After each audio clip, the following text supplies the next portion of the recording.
नमस्कार, साफ संदेश से मैं अनिल कौशिक। न्यूज अपडेट 7 बजे कार्यक्रम बादरा आसपास में आप सभी दोस्तों का स्वागत है। दोस्तों, कार्यक्रम की शुरुआत हमेशा की तरह मुख्य खबर से करेंगे। आज भी हम बात करने वाले हैं दोस्तों बादरा आसपास खबरों की और देश प्रदेश की भी प्रमुख खबरों की अपडेट आपको बताएंगे। मंडियों के भाव, मौसम के मिजाज की जानकारी भी आपको देंगे। शुरुआत करते हैं दोस्तों भारतीय संस्कृति सभ्यता से जुड़े एक ऐसी खबर से जिसकी परीक्षा आज बादरा क्षेत्र में 75 केंद्रों पर आयोजित की गई। दोस्तों, मैं बात कर रहा हूं भारतीय संस्कृति ज्ञान परीक्षा 2022 का, जो कि बादरा क्षेत्र के करीब 75 केंद्र बादरा के विभिन्न गांवों में बनाए गए थे और उन 75 केंद्रों पर 4090 विद्यार्थियों ने ये परीक्षाएं आज दी है। और ये परीक्षाएं आज 12 बजे से 1 बजे के बीच में 1 घंटे का ये पेपर था दोस्तों। और इसका आयोजन गायत्री तीर्थ शांति कुंज हरिद्वार के तत्वाधान में दोस्तों आयोजित किया गया। स्थानीय शाखा जो गायत्री परिवार की है उनके द्वारा इसकी देख रेख की गई और इसके फोरम जो थे वो सिटी पब्लिक स्कूल में उपलब्ध थे। और आज इसकी परीक्षा जो है वो संपन्न हुई है और इसका OMR की इसकी जांच जो है वो स्टेट लेवल पे होती है और जो मेरिट में विद्यार्थी आएंगे उनका सम्मान किया जाएगा। और दोस्तों, इसका उद्देश्य जो था वो भारतीय संस्कारों से जो वर्तमान की पीढ़ी है उनको अवगत कराना। दोस्तों, अमूमन देखा जा रहा है कि हम अपनी सभ्यता संस्कृति से कुछ बहुत सी अहम चीज़ों को छोड़ते जा रहे हैं। दोस्तों, उनसे अब आने वाली पीढ़ियों का जुड़ाव कैसे रहे, कैसे उनके जहन में हमारी जो सनातन की परंपराएं हैं और सनातन की जो संस्कारों की हमारी देन है पूर्वजों की, वो हम मिस करते जा रहे हैं। उसको एक बार पुनः नए बच्चों के दिलो दिमाग में अमिट छाप उसको लेकर छोड़ना। दोस्तों, इसका महज उद्देश्य यही था और बच्चों में एक प्रकार से सामाजिकता और नैतिक शिक्षा जो है वो भी बहुत ज़रूरी है। और इसमें इसी प्रकार से सांस्कृतिक और सभ्यता सनातन से जुड़े हुए ही प्रश्न पूछे गए थे। तो इसके अलावा दोस्तों हम बात करें नेठाणा बस स्टैंड पर पिछले 4 माह और आज 17 दिन हो गए धरना प्रदर्शन जारी है। और ये धरना प्रदर्शन बिजली उपभोक्ता संघर्ष समिति के बैनर तले जारी है दोस्तों, जिसको लेकर कनेक्शन काटे गए थे प्रशासन द्वारा। उसके बाद में ये 4 महीना 17 दिनों से लगातार अनवरत बस स्टैंड पर नेठाणा के धरना चल रहा है। लेकिन वैसे अगर धरना आंदोलन देखा जाए तो दोस्तों ये आंदोलन लगभग 3 वर्षों से जारी है। बिजली उपभोक्ता संघर्ष समिति के बैनर तले जो धरना प्रदर्शन है, पिछले दिनों एक यात्राएं भी आयोजित की गई थी उसको लेकर। तो दोस्तों ये 3 वर्षों से आंदोलन जारी है। बिजली के विभिन्न तरह के शुल्क जो सरचार्ज वगैरह लगे हैं, तेज मीटर चलते हैं, कोरोना काल के बिल थे उनको माफ़ करने की मांग थी और 300 यूनिट बिजली फ्री देने की मांग है और अनेकों ऐसी राज्यव्यापी मांगे भी दोस्तों इस संगठन द्वारा की गई थी, जिसको लेकर धरना प्रदर्शन आंदोलन ये जारी है।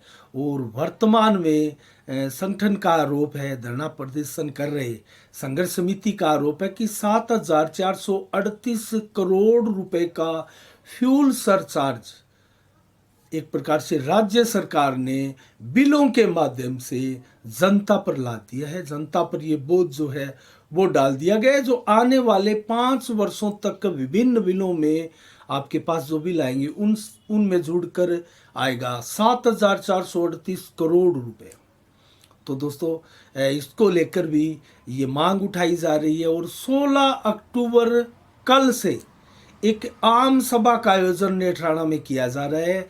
धरना संघर्ष समिति धरना प्रदर्शन की तत्वाधान में ही, जिसमें दोस्तों बिजली के बिल है, शुल्क है, फसल बीमा क्लेम को लेकर भी और DAP की जो वर्तमान में किसानों की समस्याएं चल रही है दोस्तों उसको लेकर भी आवाज़ बुलंद की जाएगी, लोगों को जागरूक किया जाएगा। हमारे क्षेत्र में जिस प्रकार से लगातार इन समस्याओं का बोलबाला है, किसानों को सड़कों के ऊपर उतरना पड़ रहा है दोस्तों, इसको लेकर अब जगह जगह मांगे उठने लगी है।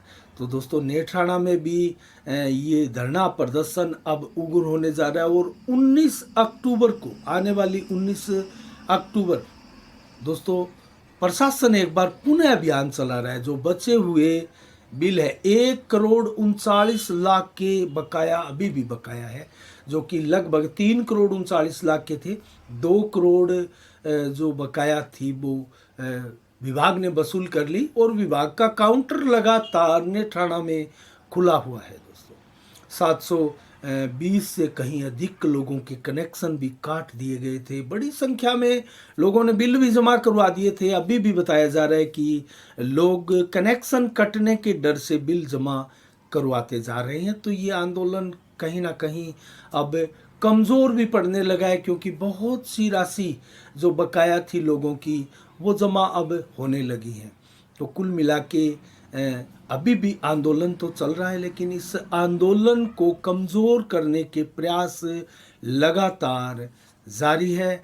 आपने देखा होगा काफ़ी समय पहले जब बलवान पूनिया जो शहरों के संग प्रशासन गांवों के संग अभियान के तहत नेत्राणा में पूरा प्रशासन पहुंचा था, तो वहाँ कुछ ग्रामीणों के साथ विधायक की तीखी नोकझोंक भी हुई थी। उसका एक वीडियोस भी बहुत ज़्यादा वायरल हुआ था दोस्तों। उसको लेकर तरह तरह की अटकलें भी विधानसभा क्षेत्र में लगाई जाने लगी थी। और आज भी दोस्तों कहीं ना कहीं नेत्राणा गांव के जो धरना प्रदर्शनकारियों से जुड़े हुए लोग हैं वो परेशान है, एक प्रकार से नाराज है सत्ताधारी पार्टी से और विधायक महोदय से भी।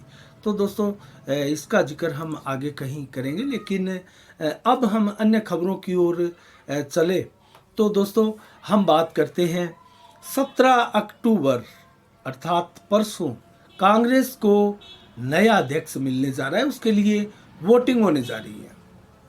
नया अध्यक्ष का जो परिणाम है वो 19 अक्टूबर को आएगा, लेकिन 17 अक्टूबर को वोटिंग होगी। मल्लिकार्जुन खड़गे जो कि अग्रिम पंक्ति में दिखाई दे रहे हैं वो बाजी मारते हैं और उनका लगभग अध्यक्ष बनना तो तय ही माना जा रहा है। लेकिन काफ़ी क्लोज आए हैं शशि थरूर, जो कि उनसे प्रमुख टक्कर है।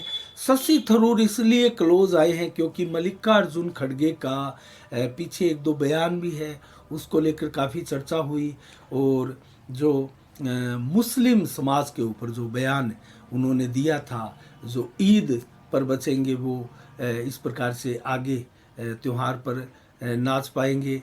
तो दोस्तों इस प्रकार का जो बयान है उसको कहीं ना कहीं उसका खामियाजा खड़गे को भुगतना पड़ सकता है, क्योंकि मुस्लिम वर्ग बहुत बड़ी संख्या में कांग्रेस से अभी भी जुड़ा हुआ है। और उसके जो ये वोट इसमें डाले जाते हैं दोस्तों, चाहे वो पीसीसी के हो या फिर आईसीसी के हो, ये जो वोट है वो बड़ी संख्या में मुस्लिम वर्ग के भी है। पीसीसी के सदस्य अगर मैं भादरा से ही लूँ तो भादरा में पीसीसी के 2 सदस्य हैं दोस्तों। वर्तमान में जयदीप डूडी पूर्व संसदीय सचिव, उनको हाल ही में सदस्य बनाया गया था, उनका भी वोट पड़ने जा रहा है इसी जो अध्यक्ष का चुनाव है उसमें।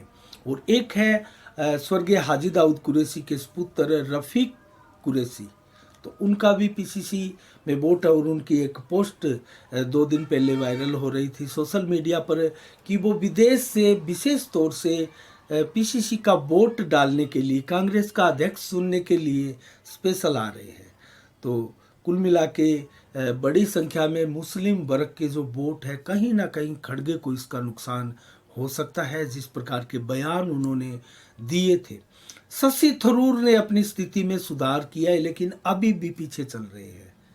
तो 17 अक्टूबर अब एकदम नज़दीक है, 2 दिन बाद में वोटिंग होनी है। 19 अक्टूबर को इसका परिणाम आना है, देखते हैं परिणाम क्या रहता है। लेकिन इसी दौरान 12 नवंबर को हिमाचल प्रदेश के चुनाव भी घोषित हो चुके हैं।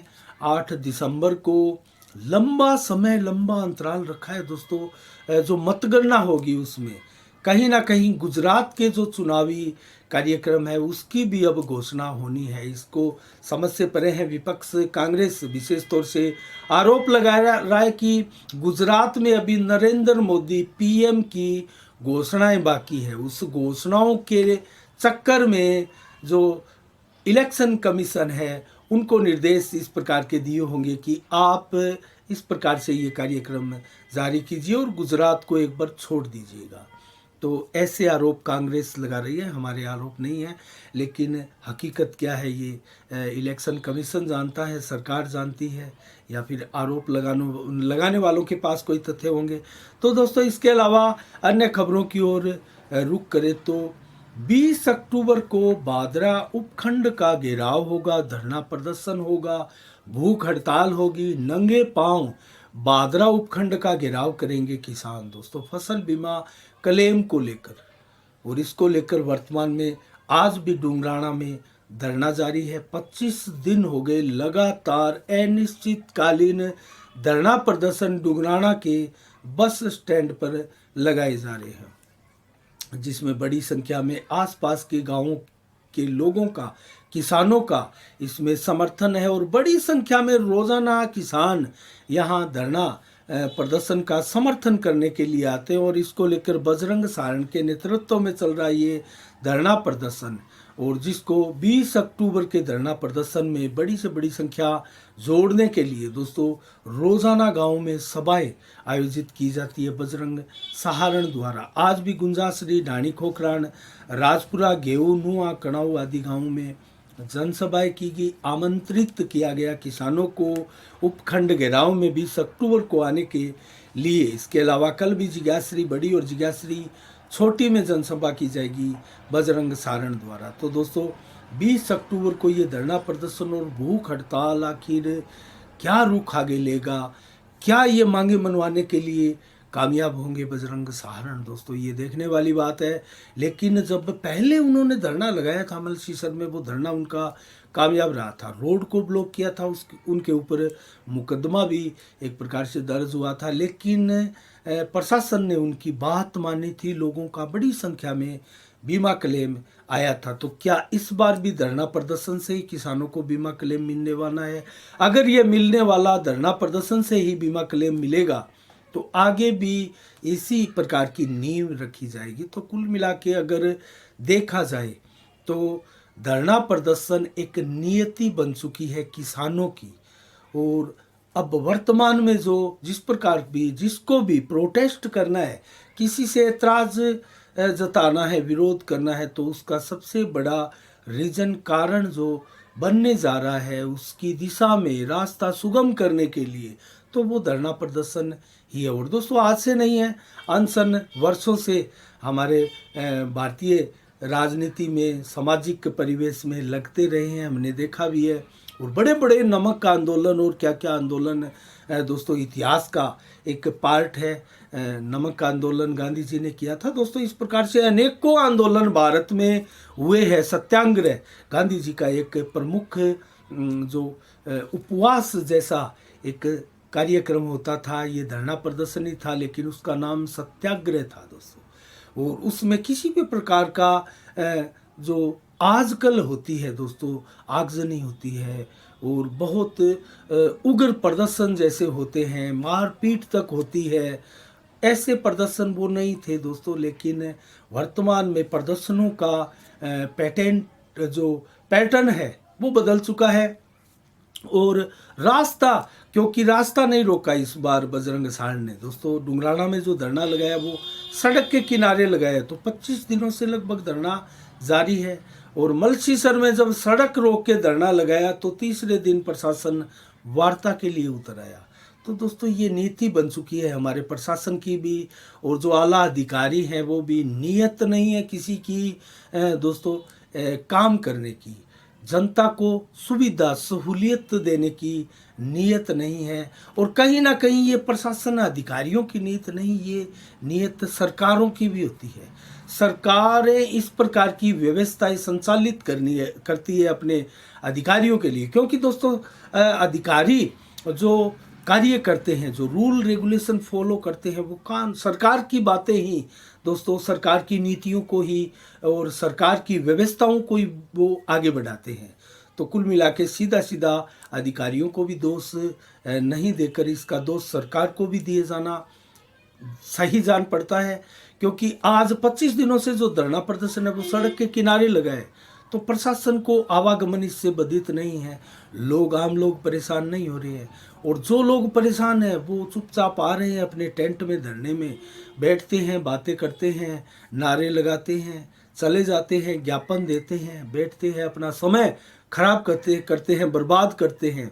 लेकिन उसकी कोई कीमत ना प्रशासन की नज़र में है ना सरकार की नज़र में है। तो दोस्तों इस प्रकार की नीति आजकल बन चुकी है और इसी प्रकार धरने का पैटर्न चेंज हो गया। दोस्तों अन्ना हजारे भी धरना लगाते हैं और बहुत कम लंबे समय अंतराल बाद धरना लगाते हैं, लेकिन जब धरना लगाते हैं तो वो रामलीला मैदान में लगाते हैं और उनका धरना प्रदर्शन पूरे भारत की केंद्र की सरकारों को हिला देता है दोस्तों।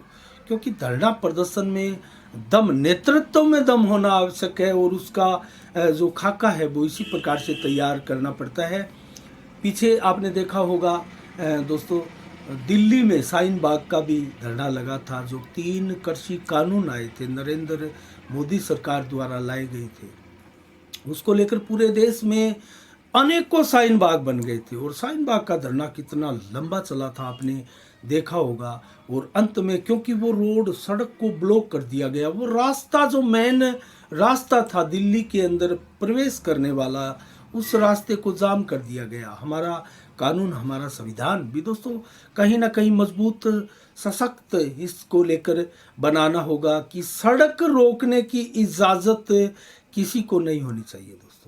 जैसे अब बजरंग सारण के नेतृत्व में धरना चल रहा है डुमराना में, ये सड़क के किनारे चल रहा है दोस्तों। सही मायने में तो धरने का तरीका यही होता है, किसी को आप अपनी मांगों के लिए, अपने किसी फायदे या सुविधा या चीज़ों के लिए आप किसी दूसरे को परेशान नहीं कर सकते, दुख नहीं दे सकते, किसी को भी परेशानी में आप नहीं डाल सकते।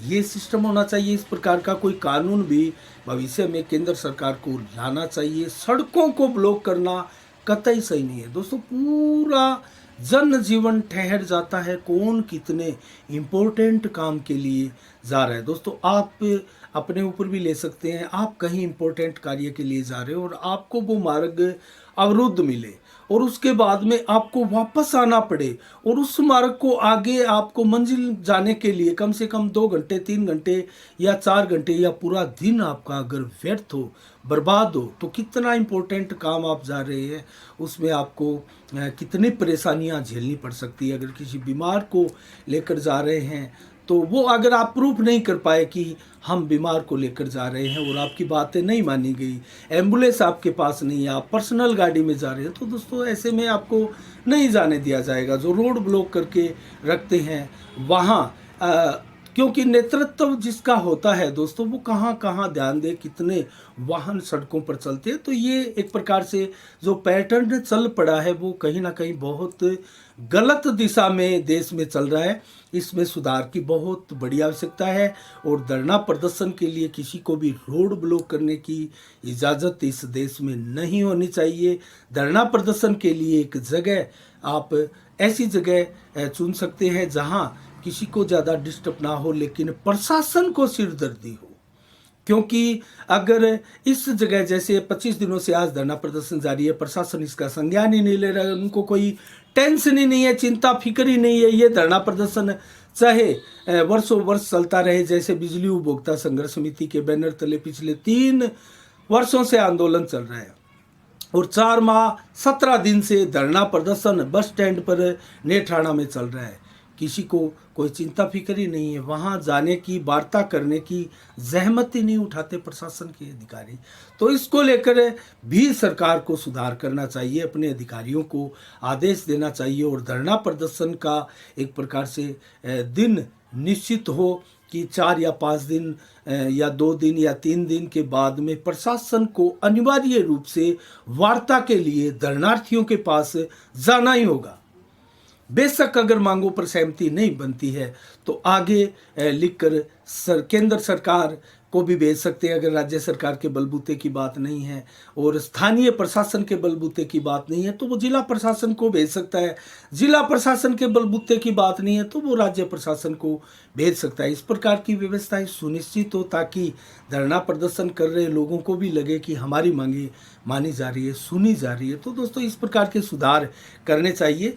और NISC जब धरना प्रदर्शन की बातें कर रहे थे तो इस प्रकार की व्याख्या दिमाग में, जहन में आई और आपसे इसको साझा किया। तो दोस्तों हम खबरों की बात करें तो अन्य खबरों की ओर रुख करते हैं। दोस्तों आज कुटिया परिसर में दोस्तों विपर समाज के अनेक संगठनों की तरफ से जो तहसीलदार जय कौशिक, उनका कार्यकाल बहुत शानदार रहा दोस्तों। उनका स्वागत सत्कार अनेक समारोह करके बादरा में लगातार जारी है। तो अनेकों विपर समाज के संगठनों द्वारा आज परबल जी की कुटिया परिसर में देर शाम 5 बजे तहसीलदार जी जो कि RAS के पद पर पदोन्नत हुए हैं, उनका सम्मान सत्कार किया जा रहा है। तो शानदार तरीके से उनका स्वागत सम्मान किया गया। विपर समाज के अनेकों लोग इस अवसर पर एकत्रित भी हुए। इसको लेकर दोस्तों आज जो डुंगराना में धरना पर बैठे थे उन लोगों के मैं आपको नाम बता दूं, क्योंकि रोज़ाना नए नए लोग धरना पर प्रदर्शन के लिए आते हैं। और आज जो राम कुमार भाकर, जिज्ञाश्री बड़ी के, अमर सिंह मुंदड़िया छोटा के, सई राम रामसरा के, और इसके अलावा दिलीप मुंड डुंगराना के, कृष्ण कुमार खोखरान ढाणी खोखरान के, और इसके अलावा दोस्तों अनेकों लोग थे।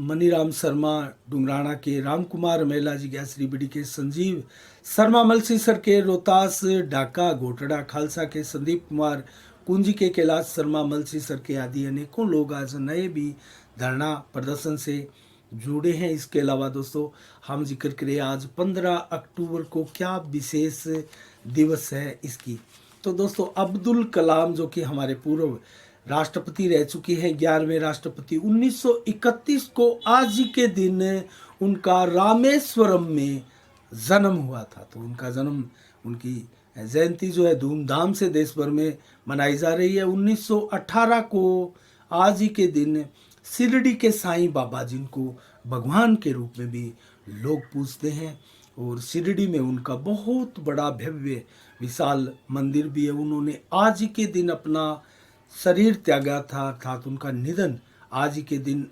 1918 में हुआ था। इसके अलावा 1949 को त्रिपुरा राज्य को भारत में सम्मिलित किया गया था आज ही के दिन। और 1922 को प्रसिद्ध संगीतकार शंकर जयकिशन का भी आज ही के दिन जन्म हुआ था। और विश्व ग्रामीण महिला दिवस के रूप में आज का दिन 2016 से लगातार अनवरत मनाया जा रहा है। इसके अलावा दोस्तों मंडियों के भाव आपको बताए तो नौर में नरमा 8,640, कपास 8,325 रुपये, सरसों के भाव 7,225 रुपये। राय श्रीनगर मंडी में ग्वार बिका है दोस्तों 4525, मूंग बिका है 9,050। दोस्तों मूंग के भाव में आज तेजी देखी जा रही है। किसानों के चेहरे ज़रूर खिले होंगे, जिनके पास मूंग खूब पड़े हैं उनके चेहरे ज़रूर खिले होंगे। मूंग के भाव लगभग सभी मंडियों में आज अच्छे खासे देखे गए हैं। तो इसके अलावा मैं बात करूं नरमा की तो 8,830, कपास के भाव 8100, सरसों के भाव 6,000 और चना के भाव 4430, गेहूं के भाव 2243, बाजरा के भाव 1790, जौ के भाव 2480, जबकि तारामीरा बिका है 4900 रुपये प्रति कुंटल रायसी नगर मंडी में। इसके अलावा रावतसर में नरमा बिका है 8731 रुपये, सूरतगढ़ मंडी में ग्वार बिका है 4481, मूंग बिके है 6,950 रुपये प्रति कुंटल, नरमा बिका है 8600, सरसों 5700, चना के भाव 4500, गेहूँ 2320, जौ के भाव 2580 और तारामीरा के भाव 4800 रुपये प्रति कुंटल रहे हैं।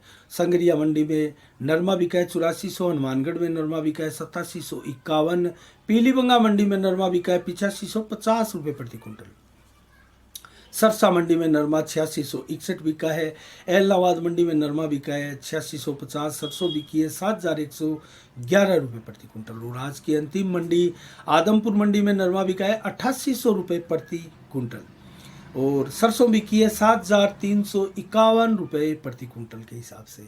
तो ये रहे मंडियों के भाव। मौसम का मिजाज बताएं तो दोस्तों आज 15 अक्टूबर को 31 से 32 डिग्री टेम्परेचर दिन भर रहा। 7 से 11 किलोमीटर की रफ्तार से हवाएं चली। मात्र 10 से 15% ही दिन भर बादल छाए रहे, 27 से 31 डिग्री टेम्परेचर देर शाम को भी रहेगा। 7 से 11 किलोमीटर की रफ्तार से लगभग हवाएं चलेगी और 15 से 20% बादल आसमान में छाए रहेंगे। तो कुल मिला के मौसम साफ रहेगा। कल 16 अक्टूबर को 22 से 30 डिग्री टेम्परेचर दिन में, 32 से 33 डिग्री टेम्परेचर दोपहर को मैक्सिमम के रूप में, और 27 से 31 डिग्री टेम्परेचर देर शाम को रहेगा। 4 से 11 किलोमीटर की रफ्तार से हवाएं चलेगी और सुबह 18 से 20%, दोपहर को 10 से 15 और देर शाम को मात्र 2% बादल छाए रहेंगे। उसके बाद में रात्रि को भी 10 से 15% ही बादल छाए रहेंगे। आसमान साफ रहेगा। रात्रि को 23 से 26 डिग्री टेम्परेचर देर शाम को रहेगा। तो हवा कमोबश 4 से 7 किलोमीटर की रफ्तार से ही चलेगी। तो ये रहे दोस्तों